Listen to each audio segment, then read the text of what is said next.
하나님 말씀은 시편 18편 1절과 2절의 말씀입니다. 세번역 성경으로 읽어드리겠습니다. 나의 힘이신 주님, 내가 주님을 사랑합니다. 주님은 나의 반석, 나의 요새, 나를 건지시는 분.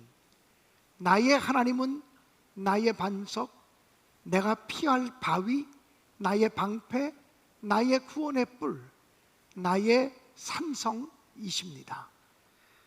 지난 한 주간 동안 어떻게 보내셨습니까? 여러분은 요즘 행복하십니까? 지금 행복하십니까? 이 질문에 대해서 예라고 아주 분명하게 대답할 수 있는 사람이라면 지금 누군가를 사랑하고 계신 분입니다.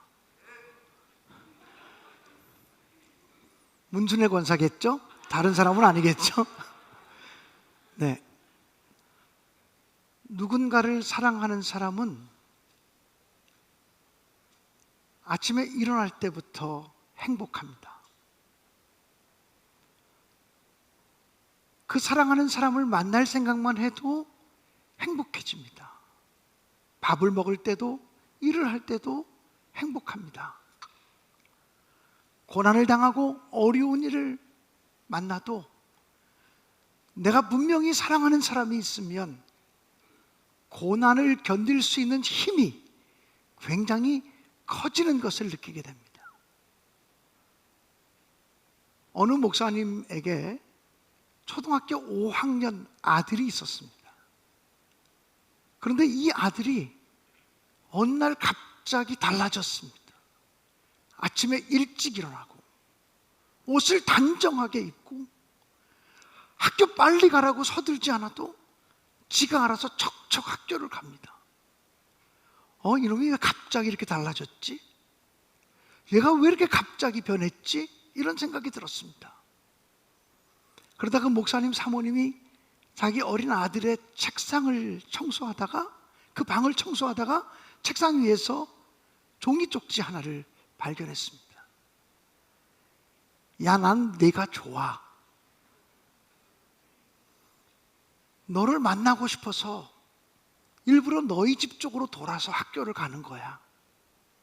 내일 아침에 8시 반까지 너네 집 앞으로 갈 테니까 학교 같이 갈래? 이런 쪽지, 이런 편지였습니다. 초등학생쯤 되면 남학생들보다 여학생들이 먼저 좀 사춘기가 오고 이성에 대해서 눈이 뜨이지 않습니까? 그러니까 여학생들이 담대하게 난 내가 좋아 이렇게 말한 거죠. 초등학교 5학년 남자아이의 가슴에 불을 지펴서 일찍 일어나게 하고 옷을 단정하게 입게 하고 머리를 떡이 져도 머리 감아라 그래도 머리 안 감던 놈이 갑자기 머리를 감기 시작하고 빨리 가라, 빨리 학교 가라 그러지 않아도 지가 알아서 학교를 척척 가기 시작합니다. 사랑의 힘은 이처럼 위대한 것입니다. 사랑하는 여러분, 사랑 중에 가장 최고의 사랑은 하나님의 사랑입니다. 사람을 사랑해도 사람이 이렇게 바뀔 수 있다고 하면, 우리가 하나님을 진정으로 사랑하면 우리는 얼만큼 놀랍게 바뀔 수 있을까요? 하나님을 진심으로 사랑하면 얼마나 우리가 새로운 사람으로 변화될 수 있을까요? 하나님을 진심으로 사랑하면 우리의 삶 속에 황홀한 일들이 펼쳐질 수 있다고 저는 의심 없이 믿습니다. 그 누구보다도 하나님을 진심으로 사랑했던 다윗 왕은 시편 18편 1절을 통해서 이렇게 고백합니다. 나의 힘이신 여호와여, 내가 주를 사랑하나이다. 나의 힘이신 여호와여, 내가 주를 사랑하나이다. 오늘 예배에 참석해서 함께 예배하는 저와 여러분 우리 모두에게 다윗과 똑같은 신앙의 고백이, 그리고 믿음의 선포가 있어질 수 있기를 주님의 이름으로 간절히 축원합니다. 하나님은 나의 힘이십니다. 하나님은 나의 능력이십니다. 하나님은 나의 지혜이십니다. 하나님은 나의 모든 것입니다. 고백할 수 있게 되어지기를 주님의 이름으로 간절히 생각합니다. 하나님을 사랑하면 힘든 일을 힘들지 않게 해낼 수 있는 능력이 주어집니다. 정말 하나님을 사랑하면 불평이 없어집니다. 그리고 투정이 사라집니다. 그런데 하나님을 사랑하는 마음이 식어지면 이상하게 우리의 마음속에 나도 모르는 사이에 불평이 찾아옵니다. 원망이 찾아옵니다. 투정이 찾아옵니다. 짜증이 찾아옵니다. 근데 우리의 마음속에 하나님을 사랑하는 마음이 충만하고 하나님을 사랑하는 마음이 넘쳐나게 되면 불평은 사라지고 원망도 사라지고 짜증도 사라지고 고난과 환난과 역경이 있어도 그것을 이길 만한 능력과 힘이 주어지는 것을 저는 의심 없이 믿습니다. 저는 20대가 시작되는 아주 젊은 나이에 군대를 입대할 때 군대에서도 하나님의 일을 하게 해달라고 기도하며 또 어머니에게 그렇게 기도 부탁을 하며 군문에 입대를 했습니다. 여러 가지 기적과 같은 이야기들이 많이 있었지만 그러나 쉬운 일만은 아니었습니다. 저의 믿음을 테스트하고 제가 진짜 하나님을 사랑하는 사람인지를 정말 제가 진짜 예배를 소중히 여기는 사람을 테스트하는 일들이 생겨지기 시작했습니다. 어느 주일날이었습니다. 중대장님께서 들어오셔서 오늘 공휴일이니까 예배 드릴 사람은 다 교회 가고 또 법당에 갈 사람은 법당에 가고 성당에 갈 사람은 성당에 가도 좋다, 이렇게 얘기를 하고 나가셨습니다. 그 내무반장이 나와서 교회 갈 사람 이쪽으로 집합, 많은 사람들이 쭉 나왔었습니다. 저도 그 자리에 쭉 섰습니다. 그런데 갑자기 자기가 생각하는 숫자보다 많이 나왔다고 생각했는지 이것들이 다 교회 간단 말이야? 지들 편하려고 다 교회 가려고 그래? 다 들어가! 하고 소리 질렀습니다. 육군 병장이었습니다. 다 들어가! 그러니까 한 절반쯤은 들어갔습니다. 절반쯤은 난 교회 가야겠다는 생각이 투철한 친구들이 그대로 서 있었습니다. 너희들 다 들어가라니까 왜 서 있어? 그러고는 한 사람 한 사람 테스트하기 시작했습니다. 주기도문 외워봐, 사도신경 외워봐, 토시 하나라도 틀리면 너네 교회 못 가. 그리고는 토시 하나라도 틀리면 들어가! 하고 소리쳤습니다. 그러면 예배당 가려고 나왔던 애들이 다시 들어갔습니다. 맨 마지막에 저 혼자 남았습니다. 주기도문 외워봐, 외웠습니다. 사도신경 외워봐, 외웠습니다. 성경책 찬송가 갖고 와봐. 그러니까 그러고 보니까 이 친구도 예수 믿는 사람이에요. 교회 다녔던 경험이 있는 친구야. 찬송가 가져와 그러더니 십계명은 2페이지에 걸쳐 있습니다. 십계명 토시지 하나 안 틀리고 외우라는 겁니다. 거기에는 성경 구절까지. 그렇게는 못해. 1계명은 뭐 2는 뭐 3은 뭐 이렇게는 외울 수 있지만 거기에 있는 성경 구절까지 토시지 하나 안 빼놓고 순서대로는 못 외우거든요. 그렇게 못합니다. 그랬더니 너도 가짜야, 들어가 그러더라고요. 날 보고 가짜라 그러는데 자존심이 엄청 상하더라고요. 나는 진짜입니다. 그랬더니 이 자식이 병장이 말을 하는데 말을 안 듣네? 그러더니 바로 자기가 신고 있던 고무신, 하얀 고무신이었습니다. 찰고무로 된 하얀 고무신을 벗더니 그걸로 야구 방망이 후리 배팅 하듯 제 뺨을 때렸습니다. 여러분 살면서 고무신으로 뺨 맞아본 분들이 있으십니까? 없으시죠? 엄청 아픕니다. 볼따구가 다 떨어져 나가는 것처럼 아픕니다. 들어가지 못해. 제가 나는 교회 가야만 합니다 라고 말했더니 이놈 봐라 그러더니 또 이쪽 따기를 한 대 때렸습니다. 양쪽 맞으니까 균형이 좀 잡히는 느낌이었습니다. 들어가지 못해. 제가 그렇게 얘기했습니다. 아주 단호하게. 저를 죽여보십시오. 제가 교회 안 가나. 이 부분에서는 제가 양보하지 못합니다.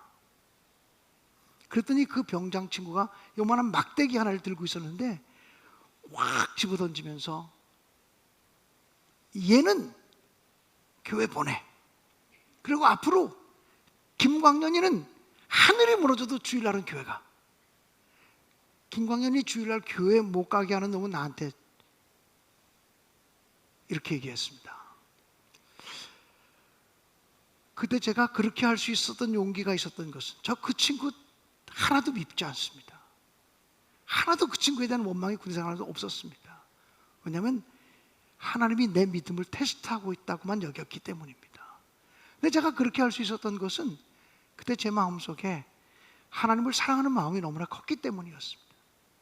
저는 중학교, 고등학교, 대학교를 다니면서 예수를 위해 살고 예수를 위해 죽고 싶다는 생각을 했습니다. 예수를 위해 죽을 수만 있다면 얼마나 영광인가, 이런 생각을 늘 하곤 했었습니다. 제가 나중에 군종사병이 되었습니다. 군종사병이 되었을 때 저는 그 당시 저는 군대 생활할 때 군대 복무 기간이 33개월이었습니다. 33개월 군대 생활할 그 시기인데 33개월 군대 생활하는 동안에 정기 휴가가 2번 있었습니다. 보름씩 2번 정기 휴가가 있었습니다. 저는 정기 휴가를 나왔을 때도 주일날이 되면 일찌감치 옷을 입고 문산 지나서 파평리 제 부대가 있는 곳을 향해서 버스를 타고 갔습니다. 위병소에 있는 친구가 군종사병 휴가 아니야? 휴가 맞아요. 근데 지금 어떻게 왔어? 예배 드리러 왔죠. 저희 교회니까 예배 드리러 왔죠. 그리고 정기 휴가 때도 내가 맡은 사명이 있어서 주일날 교회 가서 예배를 드리고 다시 나왔습니다. 휴가를 마치고 들어갔더니 대대원 전부가 군종사병 주일날 휴가 중에 교회 와서 부대 왔다 갔다며 다 알더라고요. 대대장님까지 그 사실을 알더라고요. 대대장님까지. 그러고 나니까 쟤는 진짜야, 아니면 진짜 비슷한 사람이야, 이렇게 평가를 받기 시작했습니다.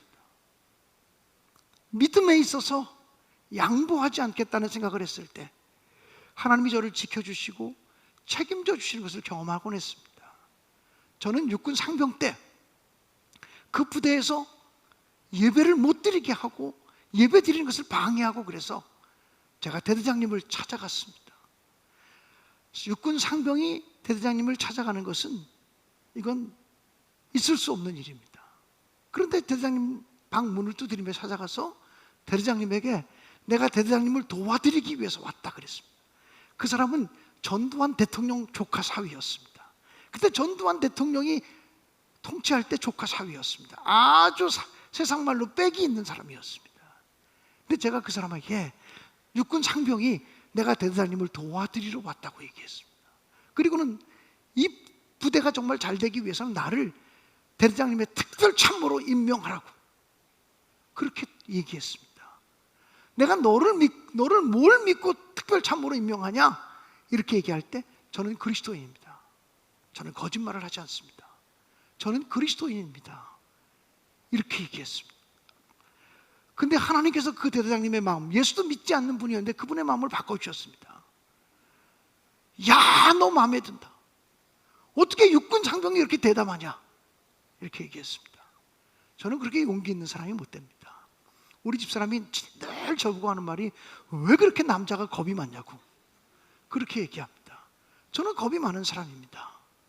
그런데 그때 그렇게 용기 있게 할 수 있었던 것, 그리고 어떤 어려움이 있어도 이길 수 있었던 것은 하나님을 사랑하는 마음이 컸기 때문에, 하나님을 정말 사랑하는 마음이 크면 문제 앞에 무릎 꿇지 않고 문제를 넘어설 수 있는 용기를 갖게 하십니다. 힘든 일을 쉽게 이길 수 있는 본능을 하나님이 주시는 줄로 믿습니다. 그러므로 사랑하는 여러분이요, 하나님을 사랑하심으로, 하나님을 진심으로 사랑하심으로 내 힘이 아니라 하나님이 주시는 힘으로 승리하는 여러분들이 되시기를 주님의 이름으로 간절히 축복합니다. 여러분, 사랑 중에 가장 최고의 사랑은 예수님의 십자가의 사랑입니다.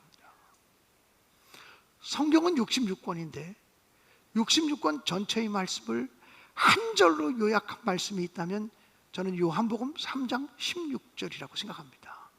요한복음 3장 16절은 여러분들이 다 아는 말씀인데, 하나님이 세상을 이처럼, 같이 읽어볼까요? 시작. 하나님이 세상을 이처럼 사랑하사 독생자를 주셨으니 이는 그를 믿는 자마다 멸망하지 않고 영생을 얻게 하려 하심이라. 아멘. 하나님이 세상을 사랑하셔서 독생자를 주셨다는 것입니다. 죄악에 물든 세상, 어둠 속에 있는 세상, 죄 가운데 치우쳐 있는 그 세상을 하나님이 사랑해 주셨습니다. 세상에 있는 사람들을 사랑하셔서 독생자를 값없이 우리에게 내어주셨다는 것입니다.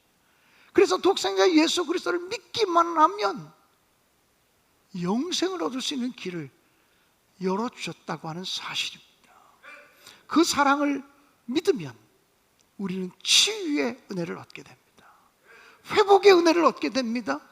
그리고 실패해서 극복할 수 있는 용기를 얻게 될 줄로 믿습니다. 하나님이 우리를 사랑하시고 예수 그리스도를 통해서 그 사랑을 증명해 주시고 우리에게 마음의 문을 열라고 요청하십니다. 볼지어다 내가 문 밖에 서서 두드리노니 누구든지 내 음성을 듣고 문을 열면 내가 그에게로 들어가 그로 더불어 먹고 그는 나로 더불어 먹으리라고 말씀하십니다. 사랑하는 여러분, 하나님을 사랑하는 마음이 충만하면 도전하게 되고, 하나님을 사랑하는 마음이 충만하면 주님을 위해서 희생할 용기가 생겨지게 됩니다. 제가 군대에 있을 때 대대장님이 저를, 육군 상병이었던 저를 특별 참모처럼 임명해 주어서 일주일에 한 번씩 1시간씩 대대장과 면담을 하게 했습니다. 그리고 사병들이 살아가는 이야기들을 저를 통해서 들으셨습니다. 그래서 제가 암흑의 중대의 암흑의 병사가 아버지가 돌아가셔서 지금 굉장히 힘들고 어렵습니다. 이럴 때 대장님이 불러서 위로해 주시고 2박 3일 휴가증만 끊어주시면 용기를 얻을 겁니다. 그러면 인사과장 내 방으로 와. 군종사병의 암흑의 중대 누구 2박 3일 휴가 주래. 휴가증 끊어줘. 대장님이 그렇게 내 말을 신뢰해 주셨습니다. 제가 대장님께 김신조라는 사람을 아냐고, 김신조가 박정희를 죽이려고 내려왔던 1, 2, 4군 부대 출신, 특수부대 출신의 무장공비 아닙니까? 1968년도 그 김신조가 내려와서 31명이 내려왔는데 30명이 사살당하고 김신조 씨만 체포됐습니다. 근데 그가 나중에 그리스도인 되었고 집사가 됐고 그리고 간증을 다니기 시작했습니다. 그래서 제가 대대장님에게 김신조를 아냐 그랬더니 그 사람 무장공비 알지? 대대장님 그분이 지금 집사님이 되셨습니다. 그분을 우리 부대에 모실 수만 있다면, 그리고 그분이 반공신앙 강연을 하면 얼마나 좋을까요? 그런 사람 모실 수 있나? 저에게 1박 2일 휴가증만 한번 끊어줘 보십시오. 제가 모셔갖고 오겠습니다. 그렇게 말을 했지만 저는 김신조 집사가 어느 교회 다니는지도 몰랐습니다. 그래서 1박 2일 휴가증을 끊어갖고 나오면서 문산에서 전화했습니다. 제 본교회에게 김신조라는 분이 어느 교회 다니냐고. 또 종교교회, 제가 신학생으로 봉사했던 교회에다가 김신조라는 분이 어느 교회 다니냐고 물어봤더니 성락침례교회, 성수동에 있는 성락침례교회를 다닌다는 것이었습니다. 그 성락침례교회로 그 두꺼운 그 공중전화 박스에 들어가서 전화번호책을 찾아가지고 성락침례교회 전화해서 혹시 거기에 김신조 집사라는 분이 다니냐고. 다닌다는 겁니다. 김신조 집사를 모셔가고 싶어서 군부대에서 나왔는데 그런 기회를 제공할 수 있냐 했더니 교회 와서 얘기하라 그러더라고요. 저는 교회 와서 얘기하라는 얘기가 해준다는 얘기처럼 들었습니다. 그래서 그 다음날 아침 일찍 그 성수동에 있는 성락침례교회를 찾아갔습니다. 제가 김순 집사를 모시러 왔다 그랬더니 그분이 사무원에게 김신조 집사 스케줄표 좀 갖고 와봐. 스케줄표를 딱 보더니 내년 이맘때 보낼 수 있습니다. 저는 8개월만 지나면 제대하는 사람인데 내년 이맘때 보내겠다는 겁니다. 제가 대대장님을 찾아가서 군대는 거짓말이 너무 많은 사회라고, 대대장님 앞에서 오기만 하면 다 거짓말한다고, 이 부대에서 대대장님께 정직한 보고를 드릴 수 있는 사람은 한 사람밖에 없다고, 그게 김광현이라고. 왜냐하면 내가 그리스도인이기 때문에 그렇다고. 그러니까 나를 당신의 특별 참모로 임명하라고. 육군 상병이 정말 뭐 죽을 각오를 하고 그렇게 말했던 거예요. 군대 갔다 온 사람은 이 상황을 말도 안 되는 상황이라는 걸 이해하실 거예요. 근데 아무튼 하나님이 역사하셔서 제가 특별 참모가 돼서 일주일에 한 번씩 1시간씩 대장님과 대화를 나누고 그러게 되었는데, 김신혜 열사를 모셔가겠다고 약속하고 왔는데 1년 후에나 모실 수 있다는 거예요. 제가요, 그분들 앞에서 우리 부대 얘기를 들어달라고. 우리 부대는 대대장님을 포함해서 간부 40명이 예수 믿는 사람이 한 사람도 없는 부대였다고. 예배조차 드릴 수 없는 부대였다고. 제가 금식하며 기도해도 해결이 안 됐다고. 내가 죽을 각오를 하고 군대 영창 교도소 간다 생각하고 대대장님을 찾아가서 상병이 감히 건방지게 나를 당신의 특별 참모로 임명해 달라고 요청해서 하나님의 은혜로 그게 돼가지고 나는 김신조 지사가 이렇게 바쁜지도 모르고 이렇게 스케줄이 많은지도 모르고 김신조 지사 모셔오는 스케줄을 가지고 오겠다고 약속했는데 이거 못 가져가면 내가 거짓말하는 사람이 돼서 그동안 수고했던 모든 게 다 물거품이 됩니다. 내가 실수했지만 좀 도와주세요. 도와주고 싶어도 도와줄 방법이 없다고. 1년 동안 스케줄이 꽉 찼는데 어떻게 도와주냐고 얘기해요. 제가 또 얘기했어요. 우리 부대 얘기 좀 또 한 번 들어달라고. 우리 부대는 간부 40명이 예수 믿는 사람이 한 사람도 없는 부대였다고. 우리 부대는 예배조차 드릴 수 없는, 예배 시간에 집합 걸어가지고 다 작업 보내는 부대였다고. 저는 3일 동안 금식하며 기도했지만 해결 못했다고. 목숨 걸고 내가 영창 갈 각오를 가지고 대대장을 찾아가서 나를 당신의 특별 참모로 임명하라 그래서 임명받아서 이렇게 일하는 사람이라고. 근데 지금 이게 거짓말이 되면 그동안 쌓았던 수고가 다 물복권이 된다고. 아, 수고하셨네요.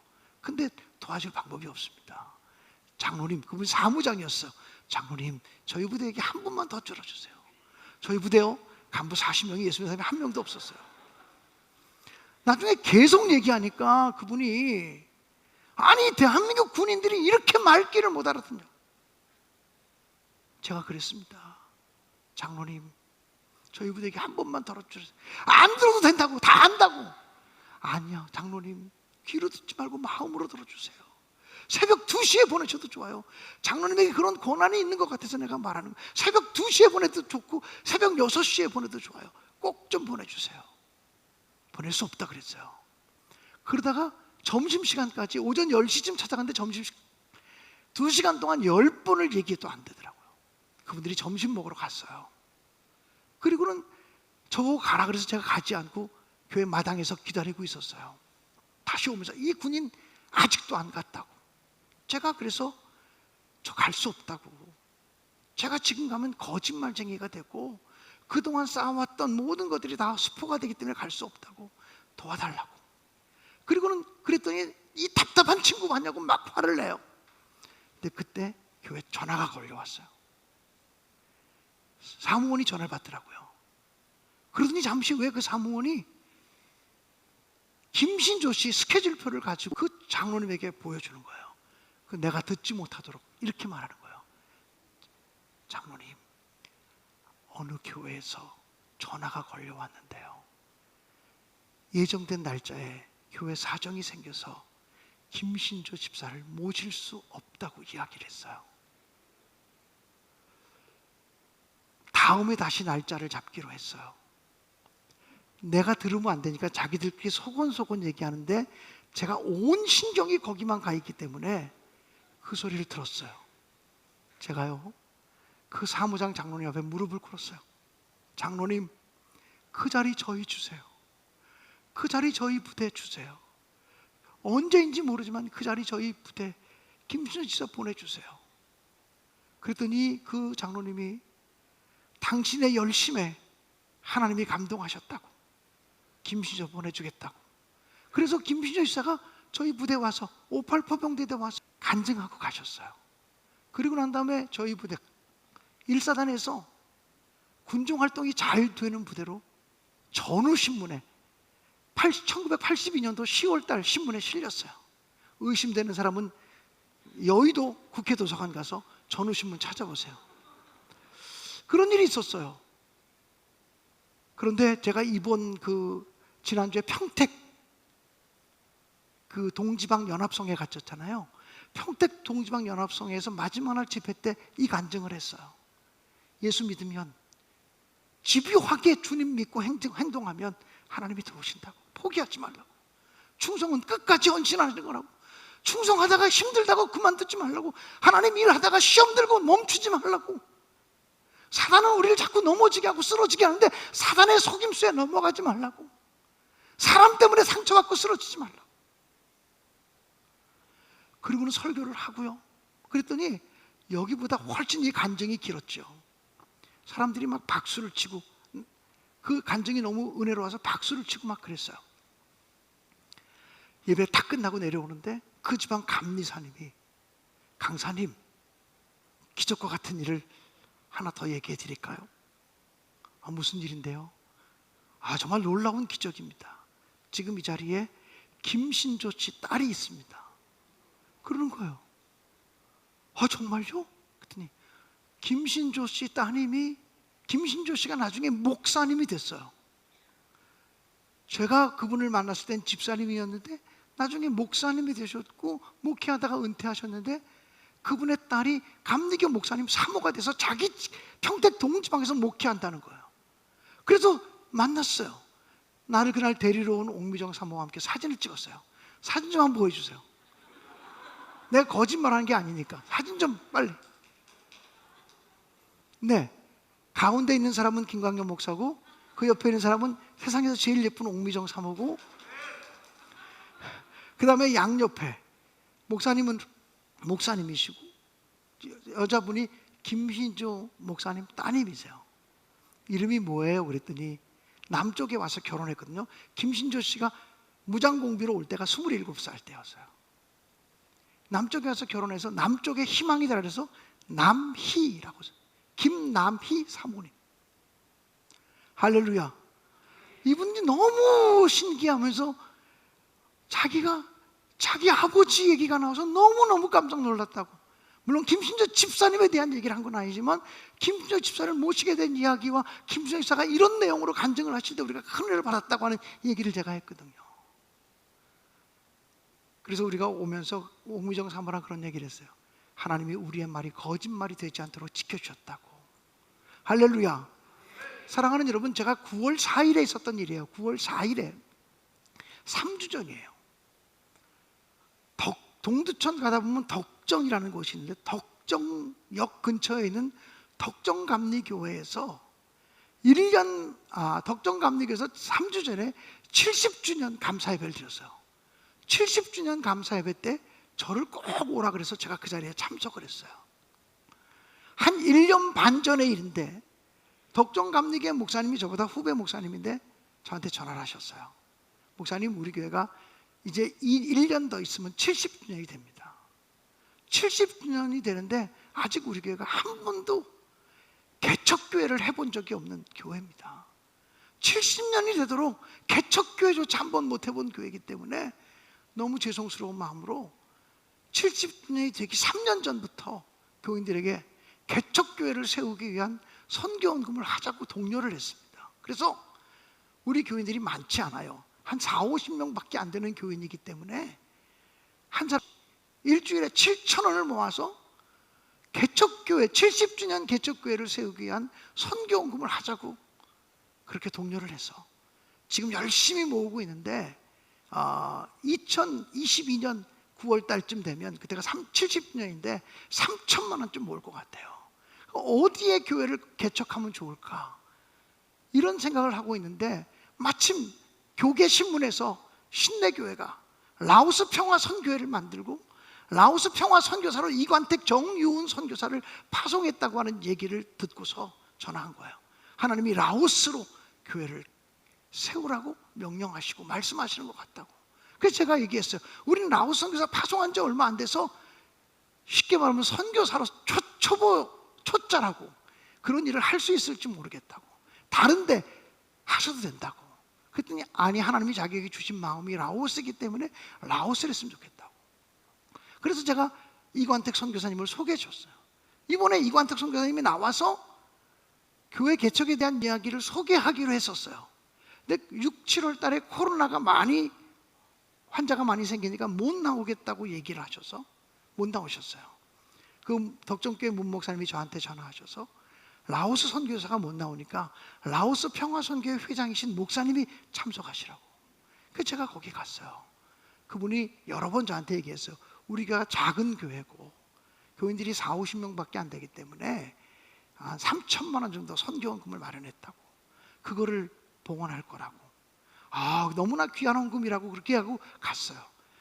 그랬더니 저를 보고 나오라 그래요. 라오스 평화선교회 회장에게 전달식을 갖겠다는 거예요. 그런데 그분이 말하기를 6천만 원을 전달하겠습니다. 근데 6천만 원 중에서 일단 5천만 원을 먼저 전달하고 1천만 원은 좀 나중에 전달하겠습니다. 그러는 거예요. 그 제가 얼떨결에 나가서 5천만 원이 적힌 그 용지를 받아갖고 왔어요.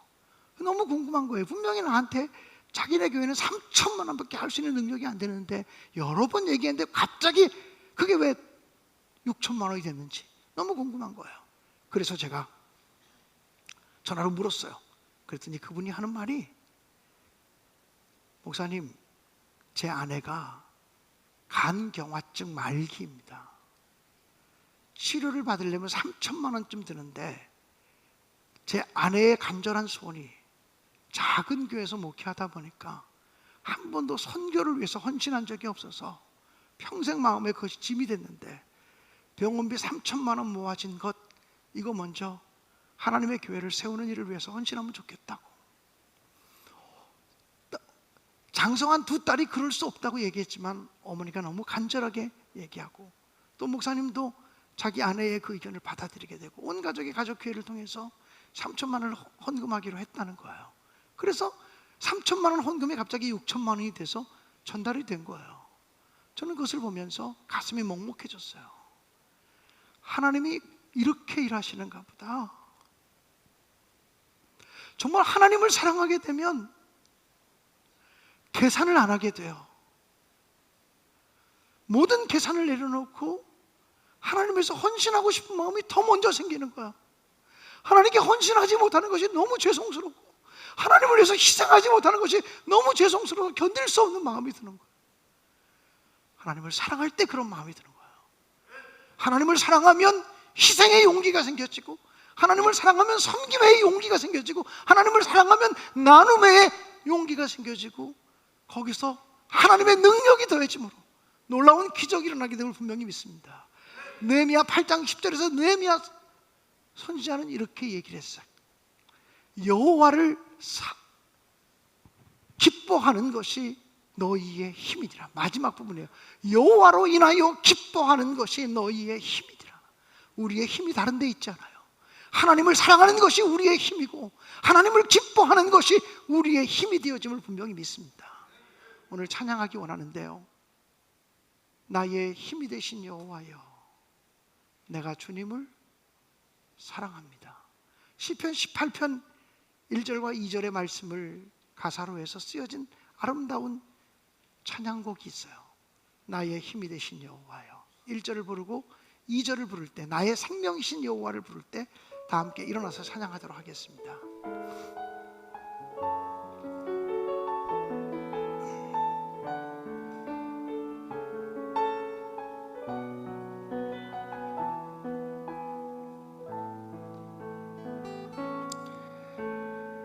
힘이 되신 여호와여, 내가 주님을 사랑합니다. 내가 주님을 사랑합니다. 주는 나의 반석이시며 나의 요새시라. 주는 나를 건지시고 주는 나를 건지시는 나의 주, 나의 하나님, 나의 피할 바위시요 나의 방패시라. 나의 방패시라 나의 하나님 나의 하나님 나의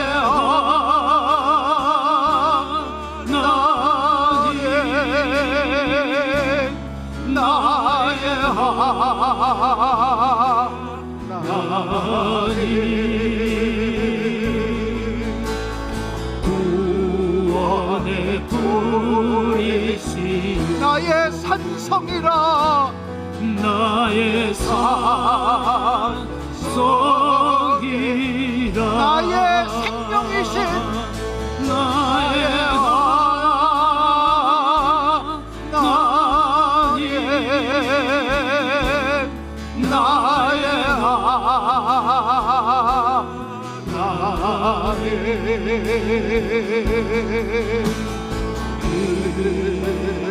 나의 여호와 나의 구세주 일어나서 찬양합니다. 나의 생명이신 여호와여 생명이신 여호와 내가 주님을 찬양합니다. 내가 주님을 찬양합니다. 주는 나의 주는 사랑이시며 나의 사랑이시며 나의 의지시 주는 나를 이끄시어 주는 나를 이끄시어 주의 길 인도하시며 주의 길 인도하시며 나의 생애 목자 되시니 내가 따르리라 내가 따르리 나의 하나님 나의 하나님 나의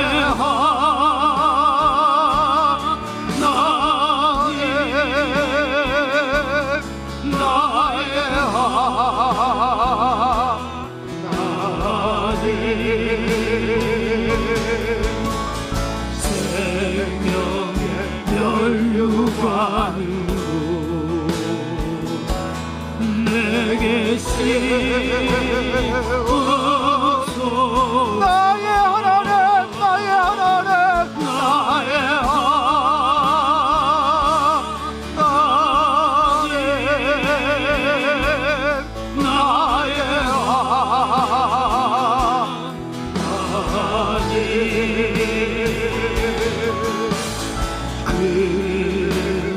나의 여호와 나의 구세주 나의 하나님 나의 하나님 나의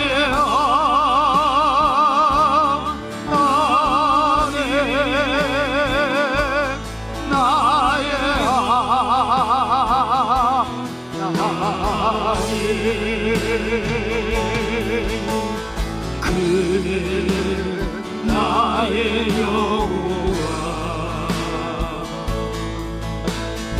나의 구세주